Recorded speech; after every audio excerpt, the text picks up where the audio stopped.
ಗೃಹಲಕ್ಷ್ಮಿ ಹಣ ಪಡೆಯುತ್ತಿರುವಂಥ ಮಹಿಳೆಯರಿಗೆ ಈಗ ಮತ್ತೊಂದು ಸಿಹಿ ಸುದ್ದಿ ಒಂದು ಕೇಳಿ ಬರ್ತಿದೆ.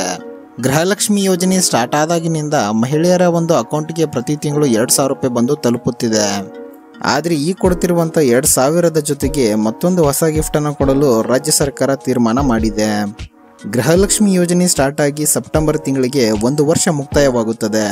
ಸೊ 1 ವರ್ಷ ಪೂರ್ಣಗೊಂಡಿರುವ ಒಂದು ಖುಷಿಗೆ ರಾಜ್ಯ ಸರ್ಕಾರದಿಂದ ಹೊಸ ಗಿಫ್ಟನ್ನು ಕೊಡಲು ತೀರ್ಮಾನವಾಗಿದೆ. ಹಾಗಾದರೆ ಆ ಒಂದು ಗಿಫ್ಟ್ ಯಾವುದು ಹಾಗೂ ಯಾವ ರೀತಿ ಆ ಗಿಫ್ಟನ್ನು ಪಡೆಯಬಹುದು ಅನ್ನೋದನ್ನು ಈ ಒಂದು ವಿಡಿಯೋದಲ್ಲಿ ನೋಡೋಣ. ರಾಜ್ಯದ ಮಹಿಳೆಯರು ಆ ಒಂದು ಗಿಫ್ಟ್ ಅಂದರೆ ರಾಜ್ಯ ಸರ್ಕಾರದಿಂದ ಬರುವಂಥ ಗಿಫ್ಟನ್ನು ಯಾವ ರೀತಿ ಪಡೆಯಬಹುದು ಅಂದರೆ, ಗೃಹಲಕ್ಷ್ಮಿ ಯೋಜನೆಯಿಂದ ಬಂದಂಥ 2,000 ರೂಪಾಯಿಯನ್ನು ನಿಮ್ಮ ಜೀವನದಲ್ಲಿ ಯಾವ ರೀತಿ ಯೂಸ್ ಮಾಡ್ಕೊಂಡಿದ್ದೀರಾ ಅನ್ನೋದನ್ನು ರೀಲ್ಸ್ ಮಾಡೋದರ ಮುಖಾಂತರ ವ್ಯಕ್ತಪಡಿಸಬೇಕಿದೆ. ಅಂದರೆ ಯೂಟ್ಯೂಬ್, ಇನ್ಸ್ಟಾಗ್ರಾಮ್, ಫೇಸ್ಬುಕ್ನಲ್ಲಿ ರೀಲ್ಸ್ ಮಾಡೋದರ ಮುಖಾಂತರ ಅಪ್ಲೋಡನ್ನು ಮಾಡಬೇಕಾಗುತ್ತದೆ. ನೀವು ಗೃಹಲಕ್ಷ್ಮಿ ಯೋಜನೆಯಿಂದ ಪಡೆದಂಥ ಲಾಭಗಳು ಏನು ಹಾಗೂ ನಿಮ್ಮ ಒಂದು ಜೀವನದಲ್ಲಿ ಯಾವ ರೀತಿ ಚೇಂಜಸ್ಗಳು ಕಂಡಿವೆ ಅನ್ನೋದನ್ನು ರೀಲ್ಸನ್ನು ಮಾಡಿ. ಅದಾದ ನಂತರ ಒಂದು ವಿಡಿಯೋಗಳನ್ನು ಬೇರೆ ಬೇರೆ ಸೋಷಿಯಲ್ ಮೀಡಿಯಾ ಅಕೌಂಟ್ಗಳಲ್ಲಿ ಅಪ್ಲೋಡನ್ನು ಮಾಡಿ.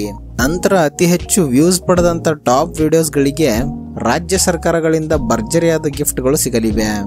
ಸೊ ಈ ರೀತಿ ಗೃಹಲಕ್ಷ್ಮಿ ಯೋಜನೆಗೆ 1 ವರ್ಷ ಪೂರ್ಣಗೊಂಡ ಒಂದು ಸುದ್ದಿಯನ್ನು ತಿಳಿಸಿದ ಲಕ್ಷ್ಮಿ ಹೆಬ್ಬಾಳ್ಕರ್ ಅವರು ಜೊತೆಗೆ ಈ ಒಂದು ಗಿಫ್ಟ್ ಕೊಡುವಂಥ ಸುದ್ದಿಯನ್ನು ಕೂಡ ಹೇಳಿದರು. ಸೊ ಇದು ಒಂದು ರಾಜ್ಯ ಸರ್ಕಾರದಿಂದ ಬರುವಂಥ ಗಿಫ್ಟನ್ನು ಪಡೆಯಲು ದೊಡ್ಡ ಅವಕಾಶ ಅಂತಲೇ ಹೇಳ್ಬೋದು. ಸೊ ಇದೇ ರೀತಿಯ ವಿಡಿಯೋಗಳಿಗಾಗಿ ನಮ್ಮ ಚಾನಲ್ನ ಸಬ್ಸ್ಕ್ರೈಬ್ ಮಾಡಿ ಹಾಗೂ ವಿಡಿಯೋನ ಲೈಕ್ ಆ್ಯಂಡ್ ಶೇರ್ ಮಾಡಿ. Thank you so much.